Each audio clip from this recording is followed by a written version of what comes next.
سورہ یاسین کے اندر اللہ تبارک و تعالیٰ فرماتا ہے وَامْتَازُوا الْيَوْمَ أَيُّهَا الْمُجْرِمُونَ کہ قیامت کے روز ندا کی جائے گی اے مجرموں الگ الگ ہو جاؤ، تو 1000 میں سے 999 مجرم الگ کر دیے جائیں گے۔ اپنی مجرم والی جو حرکتیں ہماری، ہم جو اللہ تبارک و تعالیٰ کی نافرمانیاں کرتے ہیں، ان نافرمانیوں کا بندہ یاد کرے گا نا کہ میرے سر پر اتنی نمازوں کا بوجھ، جو قضا نمازیں ہوئی ان کا بار، گانے باجوں کا بوجھ، جھوٹ و غیبت کا بوجھ، ماں باپ کی نافرمانی، تو سود تو رشوت، اب یہ گناہوں کا بوجھ لیے میں مجرم بن کر اگر قیامت کے روز اٹھایا گیا تو میرا کیا بنے گا؟ اور قرآن ہی کہتا ہے یومئذ تحدث اخبارہا، زمین اگل دے گی اپنے راز،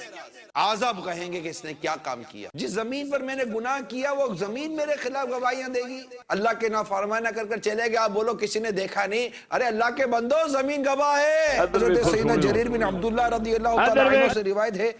نبیوں کے سرور صلی اللہ تعالیٰ علیہ وسلم نے ہم سے فرمایا میں تمہارے سامنے سورہ تکاثر پڑھتا ہوں، الہاکم التکاثر، جو روئے گا وہ جنت میں داخل ہوگا۔ چنانچہ سرکار مدینہ صلی اللہ تعالیٰ علیہ وسلم نے اسے پڑھا، ہم میں سے کچھ تو روئے اور کچھ نہ روئے، جو نہیں رو سکے تھے تو انہوں نے عرض کی یا رسول اللہ صلی اللہ تعالیٰ علیہ وآلہ وسلم ہم نے رونے کی کوشش کی مگر رو نہ سکے، تو سرکار مدینہ صلی اللہ تعالیٰ علیہ وآلہ وسلم نے ارشاد فرمایا میں تمہارے سامنے سے دوبارہ پڑھتا ہوں، جو روئے گا اس کے لیے جنت ہوگی، اور جو نہ رو سکے وہ رونے کی سی شکل ہی بنا لے۔ اب آنکھیں گناہوں سے گندی ہو گئیں، کیسے صاف ہوگی؟ آنسو نکالے آنسو، کوشش کرے اللہ کی رضا کے، نہیں نہ سر جھکاؤ، اللہ کے حضور دعا کرو یا اللہ مجھے رونا کیوں نہیں آتا،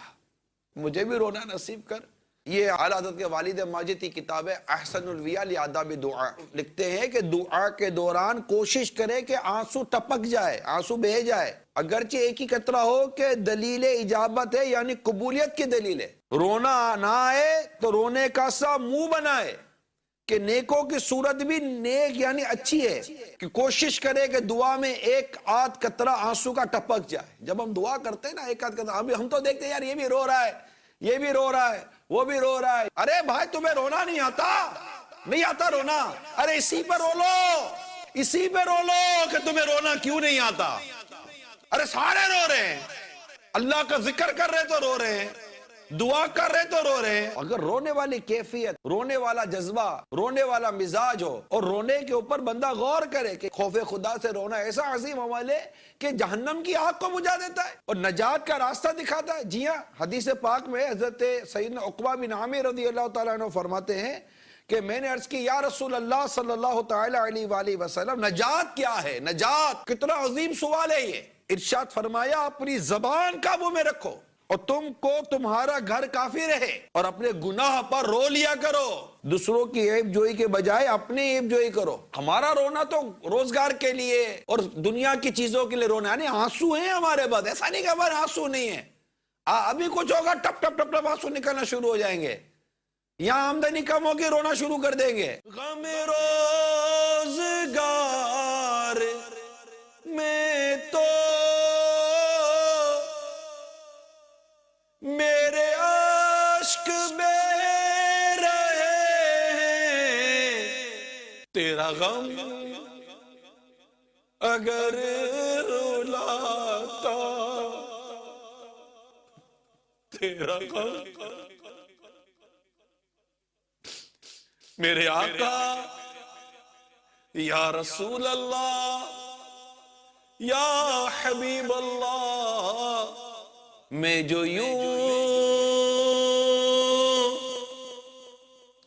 مدینے جاتا تو کچھ اور بات ہوتی، کبھی لوٹ کے نہ آتا تو کچھ اور بات